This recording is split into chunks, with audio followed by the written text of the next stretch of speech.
Hello, divine and beloved soul. Welcome. Today, in our series about overcoming the loss of a beloved companion animal, family member, we're going to talk about how people can deal with it in different ways and how we can navigate all those differences. And also, we're going to talk about setting boundaries when necessary.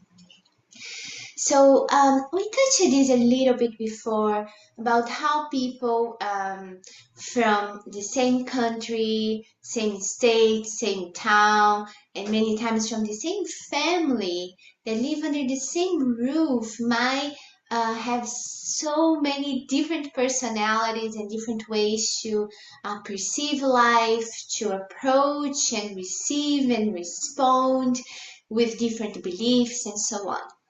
And the way that we deal and we go through the grieving is associated with our personality, culture, religion, beliefs, and all of that. It may be normal that you see that people very close to you might be dealing with it in a different way. What I would like you to take from this, and this is so important, it's key to be able to handle this situation, is that it's not because someone is not dealing, perceiving, responding in the way that you expected or in the same way that you do, that that person is not in pain, it's not suffering, and it's not going through a lot with the loss of your companion animal. People just deal with things in different ways. They respond to different ways. There are people who are more open and like to talk. There are people that keep more things to themselves. There are people who like to look at pictures and watch the videos. There are people that don't feel good doing that. So the most important thing to do is to recognize that and to know that because someone might not be crying in front of you or ever, someone might not be addressing the way that you think it's healthy, that doesn't mean that the person is not having a hard time to process the loss of your beloved companion animal. And understanding that it is key, and the very first step for the second one, that is opening the room, making this space for a conversation, an open conversation where you can address what is important to you, what you need from people that are important to you and surrounding you, and what you don't need in the moment. That same way, you can open the room to talk to your beloved ones about what they are going through, if they want to talk, what they're expecting, what they need from you. And as any other kind of conversation, for people to be able to open themselves up with us, it is very important that they feel comfortable, they feel safe, they feel welcome, and secure to do that. And a way to make sure that they can feel all of that and to be able to open themselves up is offering a space that is judgment free, where people can be themselves and they can share their emotions. It's safe for them to share their thoughts, and they're not going to be feeling judged. They're not going to feel like someone is telling them what they should do or when they should do anything. So open the room for people to open themselves and do the same as you feel comfortable to open yourself. Create this safe space for open conversations and offer the support and address the support that you need. Do you need hugs? Do you need talk? Do you need someone to talk and share the memories about your beloved animals? What do you need from your beloved ones, the ones that are around you? And try to open the room because people might not know what they need, or you might not know what you need, but as you're going through it, experiment and open the room to, hey, let's together see if that helps. Let's together see if that works. And if you have kids and pets at home, they might deal with that in a very different way as well. And they might need this unity within the family, especially the kids. So this is why it's so important to offer this open and safe and judgment-free space. Something that we have done, and I always like to share something personal because it as a way of inspiring and never as a way of telling that my way is the right. It's just giving you ideas of things that you could try and find what works for you.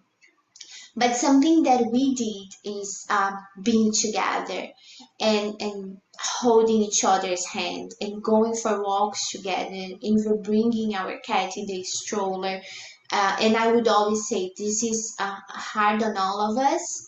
This is difficult because Honey was and still is, but not living in her body, living in spirit, one of us.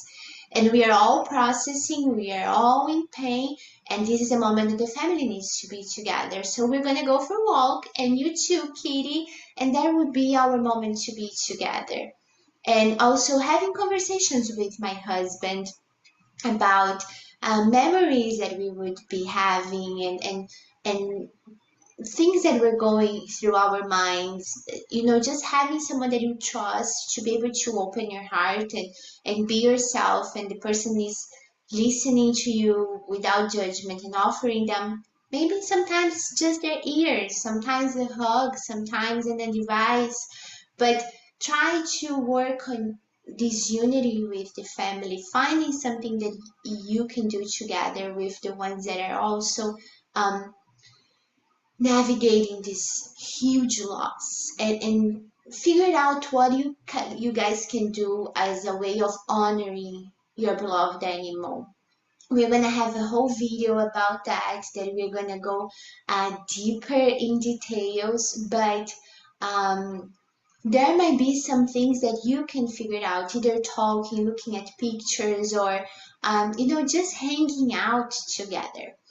And to end this video, we're also going to talk about setting boundaries, because we're talking, as we did before, addressed it in another video, how this grief of a beloved companion animal might not be recognized by everybody around us. Some people might diminish, some people might approach you with judgment, some people might just be curious about what's going on in your life, or some people might not have anything to offer you. I always say that, like, we all can only give what we have. We can only give support and balance and peace and love if we have that within, if we give that to ourselves. So if someone that maybe never went through that, or someone that cannot understand, comprehend what you are navigating, maybe this person doesn't have anything to offer you, or this person has a totally different approach to life, but you still love and care about them, and they are part of your life. But it's okay to set boundaries and step out and take time for yourself. And you're not being rude. You are giving yourself love and compassion and presence, and you are listening to what you need in the moment, which is something that we talk here in the channel so much about, right? Listening to what your body, your mind, your soul, what you need, because only when you are okay, you are able to find the balance, the harmony, the stability to learn how to live without your animal and learn to find joy again. But you need to be okay with that. So there are two things that I see that are very helpful. For people who might not be understanding where you're coming from or what you're going through, you might be able to talk to them if you feel it's worthy of your time and energy, and educate them about it, and tell them what is important for you, that you are not the only person that have an animal as family, as a kid, and open yourself only if you feel it's worthy, it's safe, it's worthy of your time and energy, okay? If you don't feel it's worthy and the person is not understanding, just take a break, nurture yourself. You don't need to explain anything. It's fine. Sometimes we just need time for ourselves, and people who care about us enough should be able to understand that. Um, and find those ones that make you feel good, because there might be people that want to support you, but again, they might not have what you were looking for to offer.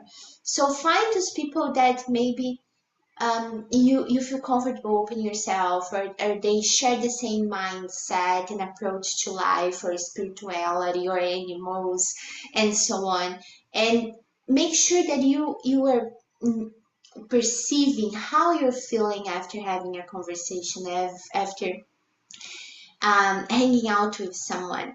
And of course, this is not only for this moment, it's for everything in life, but especially in this moment that you are going through the loss of your beloved kid, your beloved animal, your beloved family member. Um, be conscious, be wise, be aware, mindful of who and with what you're spending your time. Be your priority, because only when you are fulfilled, only when you're balanced, that is when you're gonna have something to offer to those ones around you. And also to be able to get the signs of your beloved animal, which we're going to talk in another video too. But even to notice the signs and receive them with love, even to send love to our animals, we must be vibrating love. We must be vibrating peace, because we can only give what we have. If we're in loss, if we're in fear, which they are totally opposite of love, there's no way that we're gonna think about our animal and send love to them or to another beloved one that transitioned.